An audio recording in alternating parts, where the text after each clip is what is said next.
The TSA officer's radio crackled with urgent static as they rushed down Terminal C, their boots echoing against polished marble floors.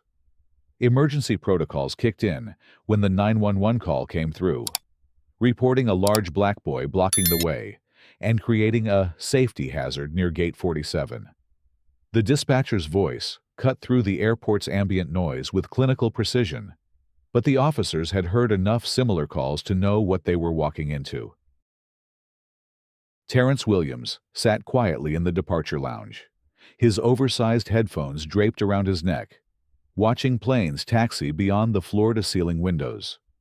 At 14, he carried himself with the careful dignity of someone who had learned early that the world would judge him differently. His grandmother's handwritten letter peeked from his backpack pocket, filled with promises of homemade cookies and stories about the old neighborhood. The holiday spirit felt distant here, surrounded by the sterile efficiency of air travel. But the thought of seeing his grandparents in Atlanta filled him with anticipation. The boy's reflection in the window showed a round face dotted with adolescent freckles, eyes that held both intelligence and wariness. His mother had packed extra snacks and reminded him 3 times to keep his boarding pass safe. His father had pulled him aside before the trip, delivering one of those conversations that black fathers have with their sons about moving through the world with caution and confidence in equal measure. Karen Hutchinson emerged from the first-class lounge like a storm cloud gathering momentum. Her platinum blonde hair was pulled back in a severe bun that seemed to tighten her features into a permanent scowl.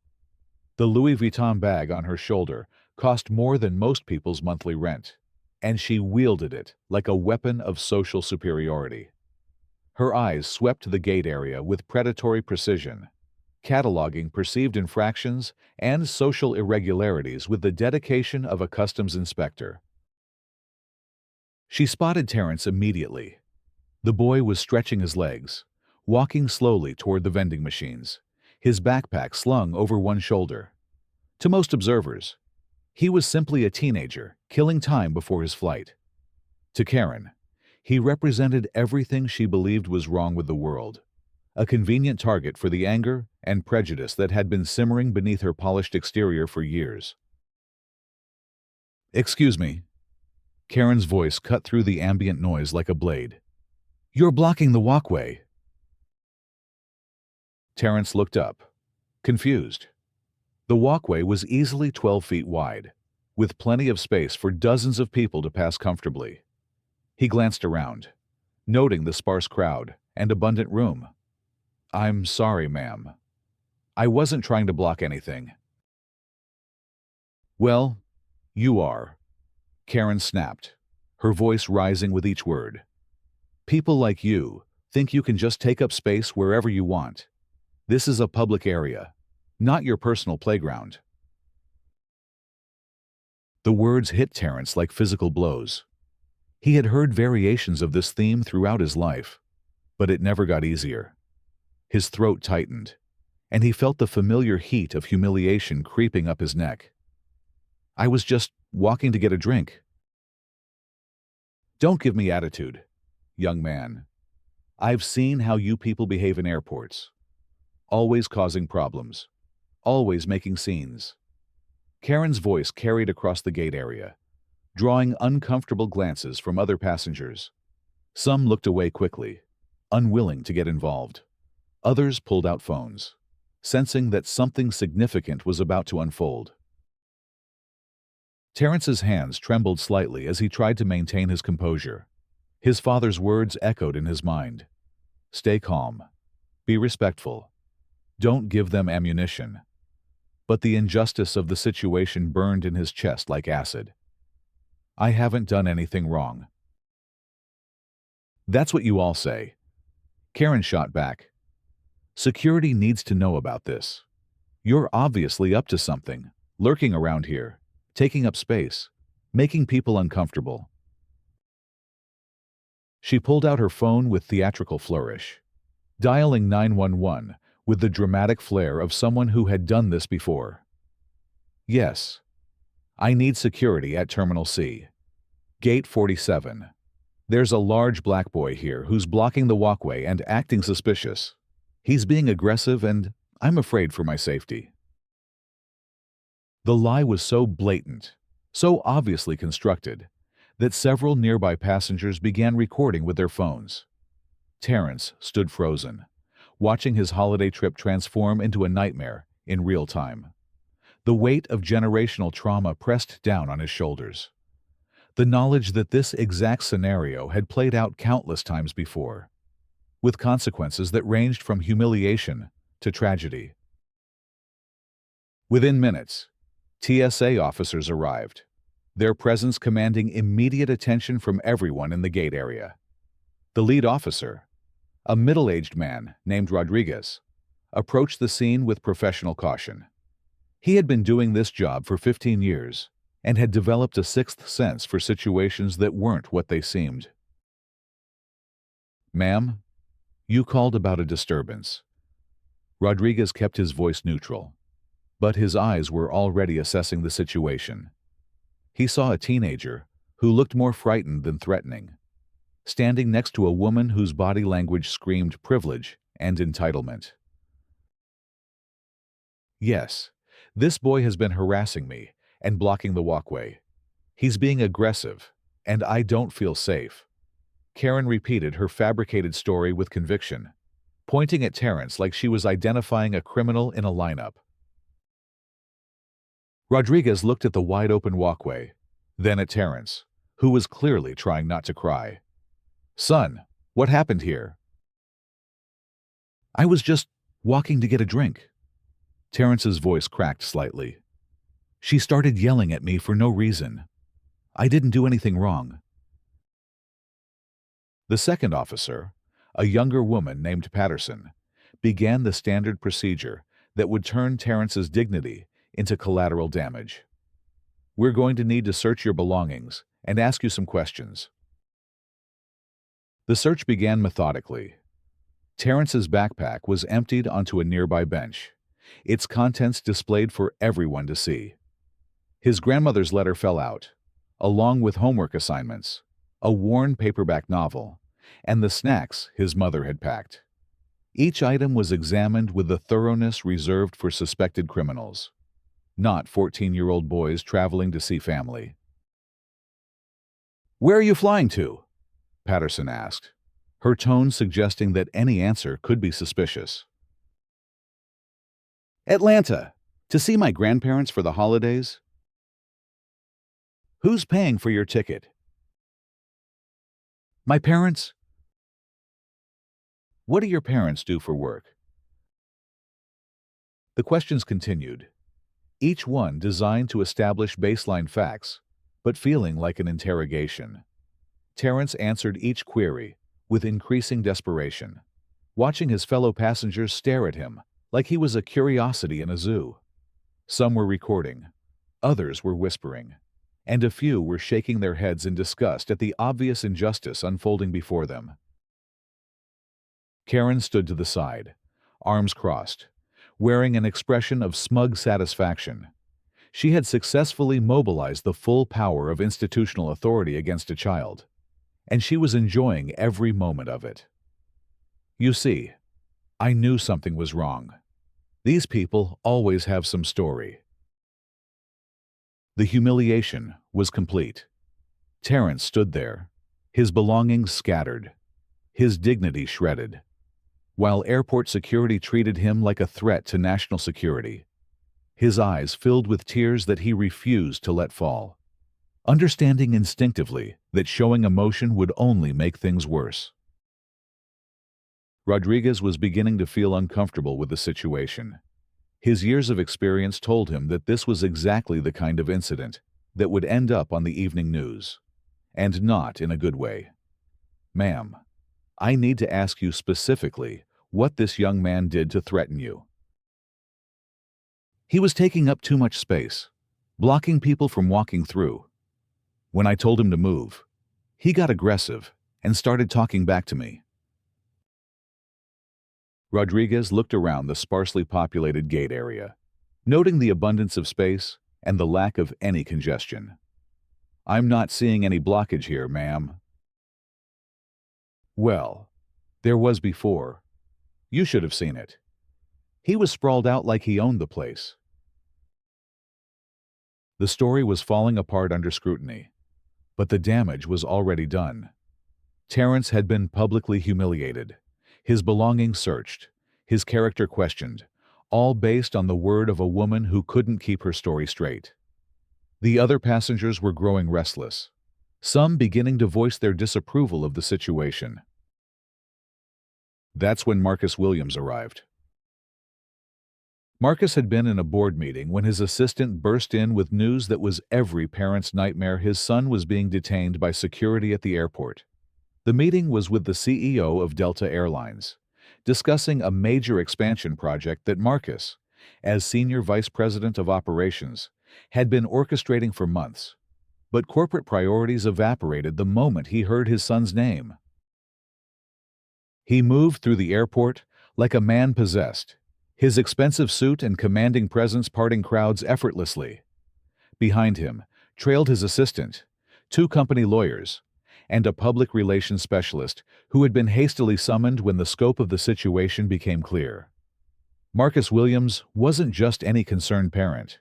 He was one of the most powerful executives in the airline industry, and his son had just become the victim of racial profiling at his own company's facility. The scene that greeted him at Gate 47 was every black parent's worst fear made manifest. His son, his brilliant, gentle son, was standing surrounded by security officers while a white woman pointed at him accusingly.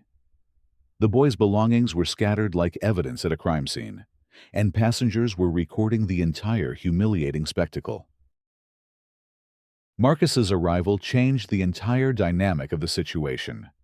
The TSA officers recognized him immediately. His face was on corporate communications. His signature was on their performance reviews. And his authority was absolute within this building. The shift in power was palpable, like watching a chessboard flip in the middle of a game. What exactly is happening here? Marcus's voice carried the weight of authority earned through decades of climbing corporate ladders, while navigating the additional obstacles that came with being a black executive in a predominantly white industry. Rodriguez straightened instinctively. "Sir, we received a complaint about a disturbance." A disturbance. Marcus looked at his son, who was trying to blink away tears, then at the scattered belongings, then at Karen, who was beginning to realize that the dynamic had shifted dramatically. "My son walking through an airport constitutes a disturbance." The lawyers flanking Marcus were already taking notes, their presence sending a clear message that this incident would have consequences beyond a simple misunderstanding. The PR specialist was discreetly coordinating with the airport's media relations team, understanding that this story was about to become national news. Karen, however, was not ready to back down. She had committed to her position, and doubling down felt safer than admitting she was wrong. "Your son was being aggressive and blocking the walkway. I have every right to feel safe in this airport." Marcus turned to look at her fully for the first time, his gaze steady and calculating. "My son was being aggressive. A 14-year-old boy walking to buy a drink was aggressive. He was taking up too much space, and when I asked him to move, he got an attitude with me." "Taking up too much space," Marcus repeated the word slowly, letting their implication hang in the air. "And you felt that warranted calling 911? The crowd of passengers had grown larger, drawn by the commotion and the obvious tension in the air. Phone cameras were recording from multiple angles, capturing every word and gesture. This was no longer a private incident. It was a public reckoning that would be dissected and analyzed by millions of people within hours. One of the lawyers stepped forward, his voice clinical and precise. "Ma'am, I'm going to need your identification and contact information. You've made false accusations against a minor, and there will be legal consequences." Karen's confidence began to waver. False accusations, I was just trying to what harass a child call in a false police report. Waste taxpayer resources. Marcus's voice remained controlled, but the anger underneath was unmistakable. Do you have any idea what you've done here? The TSA officers were beginning to realize the magnitude of their mistake. They had responded to a call without proper assessment, had searched a minor without cause, and had humiliated the son of one of the most powerful men in the aviation industry. Career-ending mistakes had been made, and everyone involved was beginning to understand the scope of the consequences. Marcus knelt down to help his son repack his belongings, his movements gentle despite the fury radiating from his every gesture. Terrence, are you okay? Did they hurt you? No, Dad. They made me feel like I was a criminal. The boy's voice was small, but it carried clearly through the now silent gate area. Those words hit the assembled crowd like a physical blow. Here was a child, articulating the impact of institutional racism with heartbreaking clarity. The passengers who had been recording began to understand that they were witnessing something historically significant, a moment that would be studied and remembered. The airport's general manager arrived, summoned by the PR team who understood that this incident was spiraling beyond their control. Behind him came more security supervisors, customer service managers, and executives who had been pulled from meetings across the terminal. The gate area was beginning to look like a crisis response center.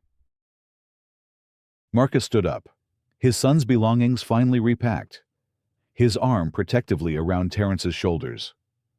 I want to know exactly what procedures were followed here. I want to know who authorized the search of my son's belongings. And I want to know what's going to be done about this woman who filed a false police report. The questions came rapid fire, each one a legal landmine that would have to be addressed by teams of lawyers and public relations specialists. But Marcus wasn't finished. He looked directly at the cameras that were recording the scene, understanding that his next words would be heard by millions. My son was traveling to see his grandparents for the holidays. He's a straight-A student, a member of his school's debate team, and a volunteer at our local food bank. He was guilty of nothing more than being black in a public space. And for that, he was treated like a criminal. The speech was impromptu, but devastating in its effectiveness. Marcus had learned long ago that when confronted with institutional racism, the most powerful weapon was truth delivered with clarity and dignity. He wasn't shouting or making threats. He was simply stating facts that would be impossible to deny or dismiss. Karen was beginning to understand that she had made a catastrophic error in judgment. The boy's father wasn't just any angry parent. He was someone with the power to make her life very difficult. The lawyers taking notes weren't just for show. They were building a case that would have real consequences. The cameras recording everything weren't just random passengers. They were creating a permanent record that would follow her forever. I didn't mean for this to happen, she said, her voice finally losing its confident edge. I just thought... You thought what? That you could harass a child without consequences, that you could waste emergency resources with false reports, that you could humiliate my son in front of strangers and walk away. Marcus's voice remained steady, but the questions hit like hammer blows. The videos were already going viral. Passengers who had recorded the incident were uploading footage to social media platforms, where it was being shared, commented on, and analyzed by thousands of people. The hashtag #JusticeForTerrence began trending within the hour, as people across the country watched a black child being humiliated for the crime of existing in a public space. The airport's executive team was in full damage control mode, understanding that their facility had just become the epicenter of a national conversation about racial profiling and institutional bias. Emergency meetings were being called, policies were being reviewed, and statements were being drafted by teams of lawyers and public relations specialists. But the damage was spreading beyond the airport. Karen's identity was being discovered by internet detectives who were analyzing the video footage for clues. Her employer was being contacted by reporters asking for comment. Her neighbors were being interviewed by news crews who had appeared seemingly out of nowhere. Within hours, the story had evolved from a local incident to a national news story. Cable news networks were running segments about racial profiling in airports. Social media was flooded with similar stories from other Black travelers who had experienced harassment. Civil rights organizations were issuing statements calling for reforms and accountability. The airline's CEO was forced to make a public statement, acknowledging the incident and promising a full investigation. The TSA issued its own statement, announcing a review of procedures and additional training for officers. The airport authority promised policy changes and sensitivity training for all staff. But the real reckoning was just beginning. Karen's employer, a major marketing firm, announced that she had been terminated effective immediately. The airline announced that she had been placed on a permanent no-fly list. Her apartment complex received so many complaints that they began eviction proceedings. The consequences weren't just professional, they were personal and permanent.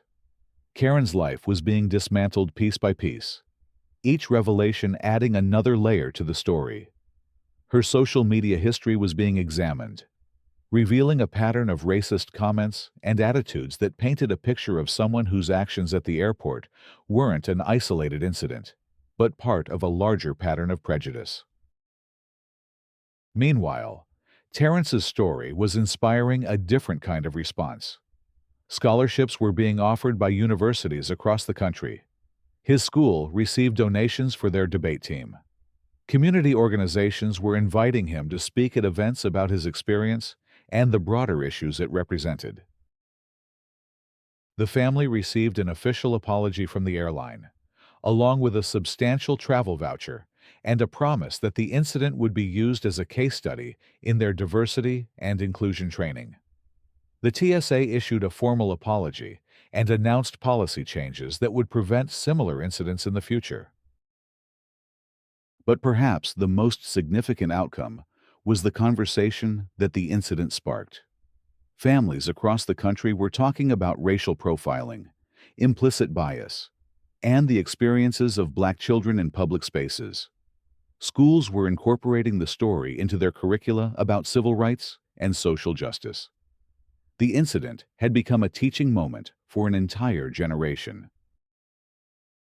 3 weeks later, Terrence finally made it to Atlanta to see his grandparents.